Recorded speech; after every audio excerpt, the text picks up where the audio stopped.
इस वक्त मेरे साथ मेहमान हैं आज के इंजीनियर स्पर्श परिहार। ये किश्तवाड़ के सोशल और पॉलिटिकल एक्टिविस्ट है और इनकी फैमिली की बैकग्राउंड जो है वो किसी से छुपी नहीं है। ये ग्रैंडसन है सेवाराम परिहार जी के, जो 2 मरतबा जो है वो एमएलसी रहे हैं किश्तवाड़ से, और किश्तवाड़ के जाने माने और पहचाने वकील थे और एक बहुत बड़ी शख्सियत थी।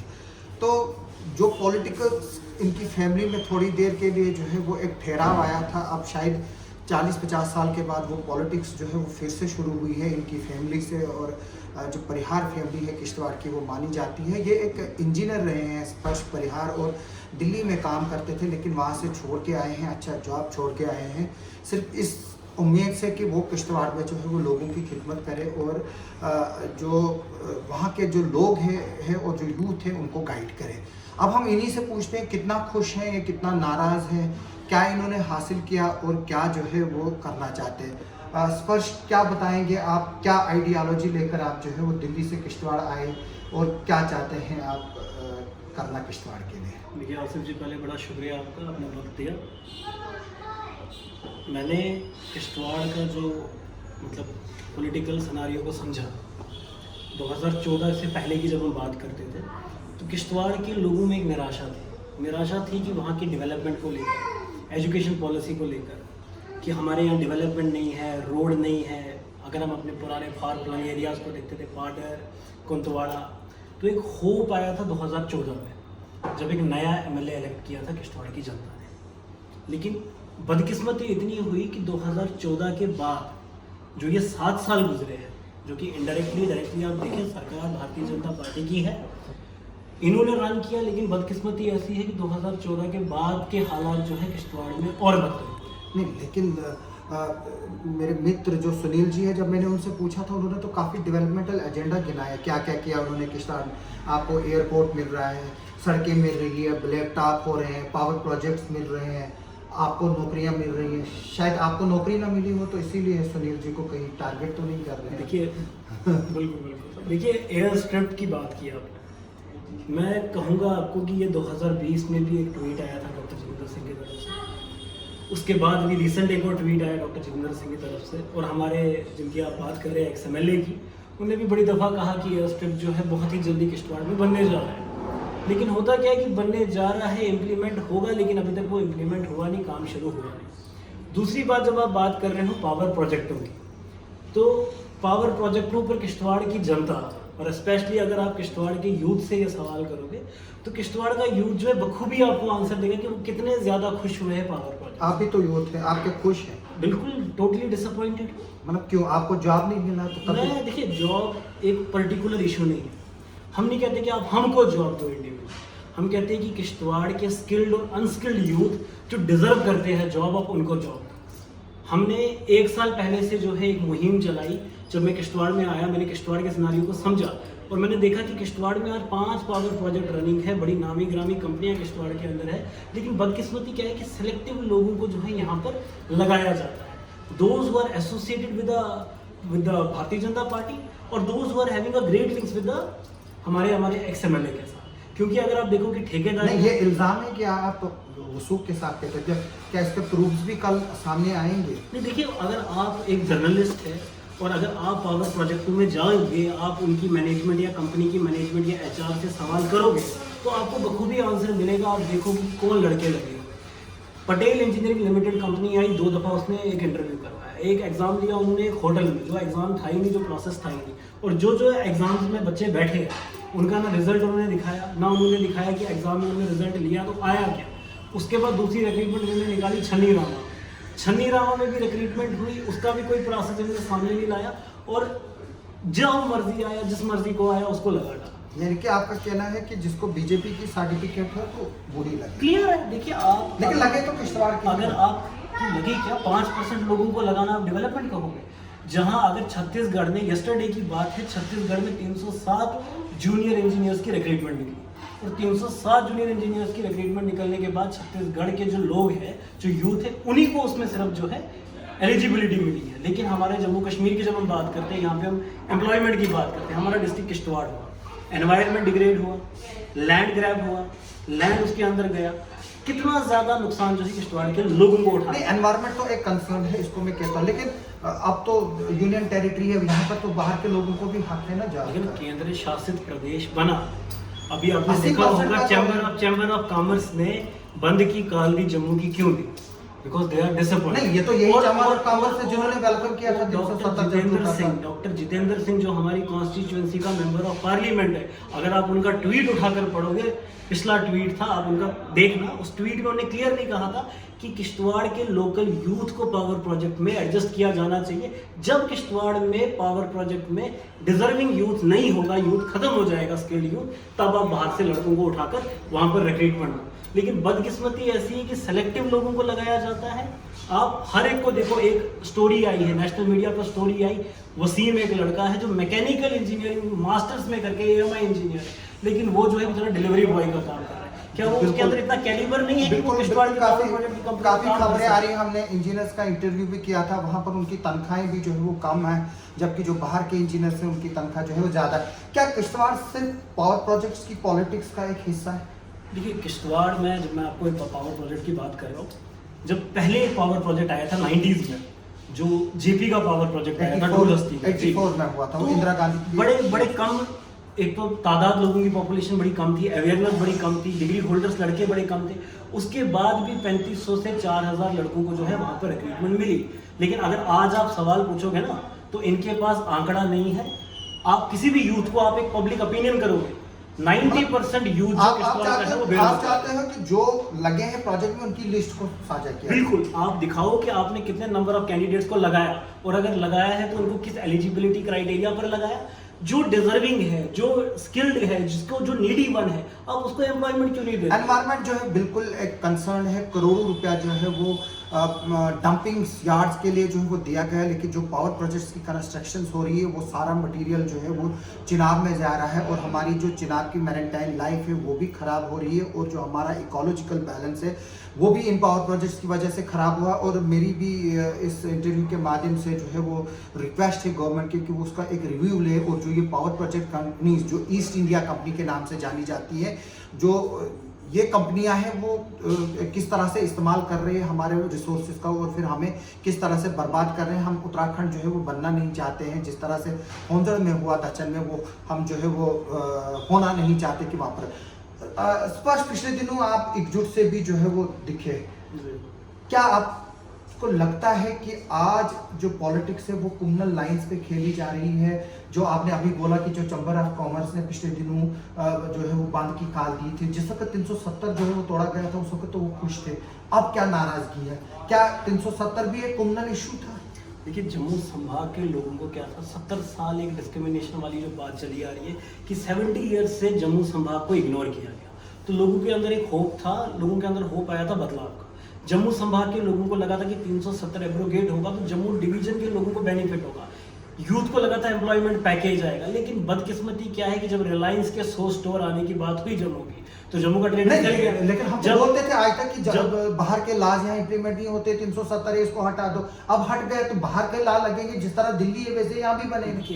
हिमाचल प्रदेश है, आर्टिकल 371A है, वहां पर भी जो है बहुत सारे राइट्स मिले गए हैं, लेकिन 370 कहीं ना कहीं बात यह आई कि जो महाराजा ने 370 दिया था वो सही था। आर्टिकल 370 का हटना जो है, हटने से पहले भी जम्मू संभाग सफर कर रहा था, और हटाने के बाद भी जम्मू संभाग सफर करता है। जो एक कश्मीर हेजेमनी पॉलिसी है, जो कश्मीर की ओर ध्यान दिया जाता है। आप नेशनल मीडिया देखोगे घाटी, आप किसी लीडर की बात सुनोगे सेंटर, लेकिन हम तो भारत माता की जेल लगाने आज वाले मैं हैं ना। आपको रिसेंट इशू बताऊंगा, नेशनल हेल्थ मिशन में 1600 कर्मचारी लगे हुए लड़के, जो कोरोना वॉरियर जिनके ऊपर पुष्प वर्षा करवाई गई थी, आज उनको भी सड़कों पर आना पड़ रहा है, चिल्लाना पड़ रहा है कि हम लोगों को रोजगार दो। लेकिन बदकिस्मती ऐसी है, ना कोई सुनने वाला है, ना कोई उनको सुनाने वाला है। अब ये हमारे अध्यक्ष NYC की बात है, अब NHM की बात है, GRS है, टेक्निकल असिस्टेंट है, HR वर्कर्स, ये एक बहुत बड़ी लाइन है। इसमें जो भी गवर्नमेंट आई, चाहे BJP आए, चाहे NC आए, चाहे कांग्रेस आई, सब ने जो है वादे किए, लेकिन हर पॉलिटिकल पार्टी जो है वो एक ही साथ है, एक ही जैसे जब गवर्नमेंट में होती है तो वो करके।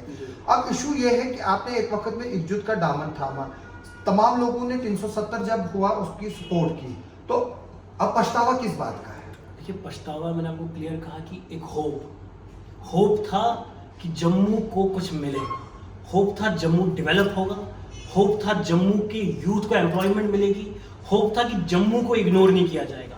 लेकिन जम्मू इग्नोर हुआ है, जम्मू के ट्रेडर्स के साथ धोखा हुआ है और जम्मू के यूथ के साथ जो है फिर से एक बार डिस्क्रिमिनेशन हुई है। जो 70 साल का ये आलाप लापते थे कि 70 सालों में ये नहीं हुआ, 70 सालों में वो नहीं हुआ, जो 7 सालों में आर्टिकल 370 एब्रोगेट करने के बाद इन लोगों ने जम्मू के लिए किया क्या है, आज वही जम्मू का डोगरा जो है सड़कों पर है। और जम्मू के चैम्बर ऑफ कॉमर्स की अगर आप कॉल पे सुनेंगे या जम्मू के चैम्बर ऑफ कॉमर्स के आप उन सब सेक्रेटरी या जनरल सेक्रेटरी की आप बयान सुनोगे, सबका आंसर है कि दुर्भाग्यपूर्ण हुआ है, अनफॉर्चुनेट स्थिति है और कहीं ना कहीं जम्मू का डोगरा जो है इन लोगों को आंसर देने के लिए तैयार है। क्या डोगरा चाहता है कि वापस आ जाए 370? आर्टिकल 370 का एब्रोगेशन होना एक अच्छा स्टेप था, लेकिन आर्टिकल 370 हटने के बाद जो जम्मू के लोगों को होप था डेवलपमेंट होगी वो नहीं हुई ना।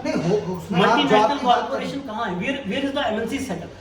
तो आ तो रहे ना रिलायंस के बारे में, आप सेटअप कर देते हो, आम इंसान को तो 30% सस्ता मिलेगा ना। लोकल वंस को, लोकल वन ट्रेडर्स को आप खत्म कर देते हो। नहीं, और सो रिलायंस आपका सेटअप करके आप यहाँ पर जो आपके ऑनलाइन लोकल बिजनेस है वो तो खत्म हो जाएगा। जो आपका ऑनलाइन सिस्टम है, आप फ्लिपकार्ट से मंगाते हैं, अमेज़न से मंगाते हैं, वो तो इससे भी ज्यादा डेंजरस है। लेकिन आप उसने तो आपकी 40% मार्केट खत्म कर दी। क्या अमेज़न का मेन जो ऑफिस है, हेड ऑफिस, क्या वो जम्मू के अंदर सेटअप हुआ? कहीं भी क्या यहाँ पर एम्प्लॉयमेंट मिली? यहाँ नहीं, बात सुनो ना, क्या यहाँ पर मल्टीनेशनल सेक्टर है? आया? लेकिन या इन्फोसिस, इंटेल, डेल जैसी कंपनियां आई? आप मेरी बात को समझ नहीं पा रहे हैं। जो वॉलमार्ट और जो रिलायंस के स्टोर्स खुल रहे हैं वो तो एस्टेब्लिश होंगे, कम से कम वहां पर लोगों को जॉब भी मिलेगा। लेकिन जो फ्लिपकार्ट से और अमेज़न से और जो बाकी जो बिग बाजार सेल्स ऑनलाइन होती है, आजकल जो है हजारों की तादाद में जो है वहां से ऑनलाइन मंगाए जा रहे हैं, शूज मंगाए जा रहे हैं, कपड़े मंगाए जा रहे हैं, किताबें मंगाई जा रही है, सब कुछ मंगाया जा रहा है। उससे तो ज्यादा फर्क है बनिस्बत की जो ये एक स्टोर है जहां से एक आम आदमी को जो है 30 से 40% सस्ता मिलेगा। तो जम्मू के लोगों को क्या है, जब अगर यहाँ भी जो है वो दिल्ली बनेगा, कल को एयरपोर्ट बनाने की बात कर रहे हैं, यहाँ मेट्रो आने की बात कर रहे हैं, आप बोलोगे कि कल ऑटो वालों को इससे फर्क पड़ेगा, तो मेट्रो ही नहीं बना। देखिए 100 स्टोर का रिलायंस का सेटअप होना ठीक है, अगर वो सेटअप होता है 50% आप उनको दो, लेकिन जो छोटे ट्रेडर्स हैं, जो छोटे होलसेलर्स हैं हमारे, या छोटे जो शॉपकीपर्स हैं, उनके बारे में भी सरकार ने क्या सोचा है? या तो सरकार को उनके बारे में भी कुछ सोचना पड़ेगा, तब जाकर जो है बाकी चीज का सेटअप करना पड़ेगा। मैं क्यों महंगी चीजें खरीदूंगा जब मुझे सस्ता मिल रहा है? आप सिर्फ एक नहीं, आप कस्टमर के पर्सपेक्टिव से सोच रहे हो ना। वो कस्टमर तो ज्यादा तादाद में ना, बिजनेसमैन नहीं, बिजनेसमैन तो 5% है। घर, आपका चूल्हा जो है आपकी कमाई हुई रोटी से, दिन की दिहाड़ी से चलेगा, और जब बड़ी कंपनी आकर सीधा आपकी दिहाड़ी पर आकर आपके पेट पर लात मारेगी, आप कहाँ जाओगे? रात को आपके बच्चे क्या खाएंगे? वो तो 5% समझो। ना। अगर आज किसान आंदोलन चल रहा है हिंदुस्तान में, किसान आंदोलन, किसान आज सड़कों पर है, मिनिमम सपोर्ट प्राइस बना, एमएसपी सेटअप हुआ, मगर आज किसान सड़क पर क्यों है? जो किसान एकता जिंदाबाद का नारा क्यों लगा है? जिस आम शख्स को, जो कि 90% लोग हैं, गरीबी में 200 रुपए की आज दाल है, अगर उसको वही 110 में मिलती है, किसको तकलीफ है? बिजनेसमैन अपना बिजनेस में कमा रहा है, तो अगर आ रहे हैं तो अच्छी बात है। चलो जी, हम इस टॉपिक को क्लोज करते हैं, यहाँ पर अब किश्तवाड़ की बात करते हैं। तो आपको क्या लगा जो पिछले 40-50 साल में नहीं हुआ, पिछले 7 सालों में होना चाहिए और नहीं हुआ? देखिए, पहली चीज है किश्तवाड़ की डेवलपमेंट की जो मैं बात करता हूँ, कुंतवाड़ा एरिया की मैंने कल ही वीडियो जो है फेसबुक पर भी पोस्ट की है, आपने भी देखी होगी। आज भी कुंतवाड़ा के जो लोग हैं उनके पास रोड नहीं है, प्रॉपर रोड कनेक्टिविटी है। अगर उनको अस्पताल तक पहुंचना है, कोई शमशान के लिए रास्ता नहीं है, शमशान के लिए रास्ता नहीं है, जिम्मेवार तो हमारा लीडर, हमारा रिप्रेजेंटेटिव कहां से कहता है कि किश्तवाड़ में डेवलपमेंट हुई है? किश्तवाड़ में जो दक्षिण में जो इतना ट्रेजिक एक्सीडेंट हुआ, जो नेचुरल डिजास्टर वहां पर हुआ, उसमें कौन रिस्पॉन्सिबल है? हमारी सरकार, क्या वहां पर एक कनेक्टिविटी नहीं थी ताकि लोग फोनों पे बात कर सके? People were very much worried कि हम कहां से कनेक्ट कर सके। दूसरी बात, आज जब जाकर दक्षिण में जियो टावर का सेटअप होता है, अब क्रेडिट लेने आ जाते हैं भारतीय जनता पार्टी के लीडर, बल्कि काम करवाया है डीडीसी चेयरपर्सन ने, क्रेडिट लेंगे भारतीय जनता पार्टी के लीडर। और अगर भारतीय जनता पार्टी के लीडर क्रेडिट लेते हैं, वो कहते हैं कि हमने काम किया, हमने यहाँ पर जियो टावर का सेटअप करवाया, इट मींस कि वो क्लियर बताती है कि they are in the power. अच्छा, आप मुझे बताओ किश्तवाड़ में चाहिए क्या क्या होना चाहिए? किश्तवाड़ में पहली चीज है जो फार फ्लंग एरिया है, रोड कनेक्टिविटी मिले, जैसे आपने कुंतवाड़ा की बात की, मड़वा शमशान में जाने की बिल्कुल रोड प्रॉपर नहीं है पिछले 20 साल से रोड बन रहा है। जब फंडिंग नहीं हो रही तो उसमें आम जो वहाँ का रिप्रेजेंटेटिव वो क्या करेगा, क्योंकि फंडिंग जो है वो गवर्नमेंट लेवल पे होती है। रिप्रेजेंटेटिव आवाज उठाएगा ना, आवाज तो रिप्रेजेंटेटिव ने कब आवाज वहाँ मैंने 50 बार इंटरव्यू किया और 50 बार आवाज उठी, चाहे वो असेंबली हो चाहे कहीं भी हो। लेकिन आप चाहते क्या है? देखिए, मैं चाहता हूँ कि कुंतवाड़ा जैसे एरिया, मड़वा जैसे एरिया, वाड़वन जैसे एरिया पर जो है ध्यान दिया जाए। हर बार मैंने बार बार चिल्लाया कि किश्तवाड़ जो एक बैकवर्ड एरिया है, पहाड़ी रिजर्वेशन किश्तवाड़ के लोगों को मिलना चाहिए। लेकिन मुझे समझ नहीं आता है, अपोजिशन लीडरशिप की मैं बात करूंगा, चाहे एनसी हो, पीडीपी हो, कांग्रेस हो, ना एनसी पीडीपी कांग्रेस ने सवाल उठाया, ना मौजूदा सरकार के लीडर ने सवाल उठाया कि यहाँ पर जो है पहाड़ी रिजर्वेशन मिलनी चाहिए। नहीं उठाया, कई बार उठाया, लेकिन सुनता कोई नहीं। रिप्रेजेंटेटिव इस वक्त रूलिंग पार्टी केंद्र शासित प्रदेश, सेंट्रल रूल कर रही है भाजपा। कहीं ना कहीं डायरेक्टली जो है किश्तवाड़ को पहाड़ी रिजर्वेशन मिलना चाहिए। वुमेन्स कॉलेज की मैंने बार बार बात की, लेकिन बदकिस्मती है किश्तवाड़ को वुमेन्स कॉलेज भी नहीं मिलता है। कई सालों से बात हो रही है। पावर प्रोजेक्टों में किश्तवाड़ के लोकल यूथ को एब्जॉर्ब करने की हमने बार बार कई सालों से बात हो रही है, लेकिन कर कोई नहीं है। और जिस वक्त आपने एक्सएमएलए का इंटरव्यू लिया, आपने एक्सएमएलए से सवाल किया, आपने पूछा कि ये आपने कितने नंबर ऑफ यूथ को जो है यहाँ पर एब्जॉर्ब किया है, उन्होंने कहा देखिए मेरा काम पावर प्रोजेक्ट लाना था, लोगों को, लड़कों को एब्जॉर्ब करना मेरा काम नहीं है। जब किश्तवाड़ में पावर प्रोजेक्ट आने के बाद किश्तवाड़ के लोकल यूथ को या किश्तवाड़ के लोगों को फायदा नहीं होगा। जिस एमएलए ने 22,000 रोजगार देने का वादा किया था बड़ी बड़ी स्पीचों में, डीडीसी के कैंपेन में भी इन लोगों ने वादा किया हमको वोट डालो हम आपको रोजगार देंगे, और जब डीडीसी में इनको हार मिली उसके बाद क्या। और इस वक्त अब एक नया ड्रामा डाला हुआ इन लोगों ने, अब हम सीट को बाइफरकेट करेंगे, बाइफरकेशन के पास हम फलानी सीट से लड़ेंगे, किसी और को हम तो किसी को पता ही नहीं है ना। रूमर चल रहा है। We are also waiting for कि डिलिमिटेशन कमेटी जो है एक ड्राफ्ट जब तक रखेगी नहीं तब तक क्लियरिटी तो आएगी नहीं। लेकिन एक रूमर चलता है कि अब ऐसे होगा।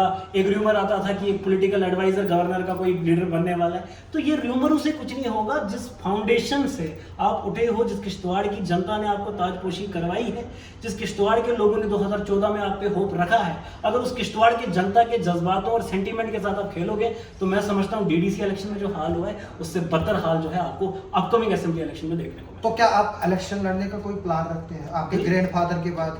देखिए, मेरा सपना जो है, अगर मैं एक्टिव पॉलिटिक्स में आया हूँ तो मैं कहीं ना कहीं, जो मैंने स्वर्गीय सेवाराम परिहार जी जो मेरे दादाजी थे, जो भी मैंने उनके बारे में सुना, लोगों से ही सुना, मैं उस स्वप्न को पूरा करना चाहता हूँ। मैं किश्तवाड़ की अपलिफ्टमेंट देखता हूँ, मैं किश्तवाड़ की डेवलपमेंट देखता हूँ, और मैं चाहता हूँ कि किश्तवाड़ का समाज बिखरे नहीं, टूटे नहीं, एक साथ रहकर हमें डेवलपमेंट करवानी है। ना कि हमें रिलीजियस सेंटीमेंट्स पर पॉलिटिक्स करनी है, ना कि हमें अपने क्लोज वन एसोसिएट्स को ठेकेदारियां दिलवानी है, उनको जॉबें एब्जॉर्ब करवानी है, और उसके बाद बाकी जनता जो है वो भाड़ में जाती, हमें अपना वो दिखाने के लिए we are in the power, हमारे पास पीछे लंबी लाइन लगी रहे, जनता का रिप्रेजेंटेटिव बनकर काम करना है, चाहे हम पावर में रहे ना रहे, लेकिन उस स्वप्न को मैंने पूरा करना। स्पर्श, आपका बहुत बहुत शुक्रिया, आपने हमसे बात की। आगे भी जो है वो हम चलकर कभी आपसे बात करेंगे, कुछ और मुद्दे होंगे, कुछ और चीज़ें होंगी, लेकिन इस वक्त सिर्फ हमारा एक यही फोकस है कि जो किश्तवाड़ में पावर प्रोजेक्ट जो है वो खुले हैं, उनमें जो है वो एनवायरमेंटल हैजर्ड्स और जो कंसर्न है, एक तो उनको एड्रेस किया जाए,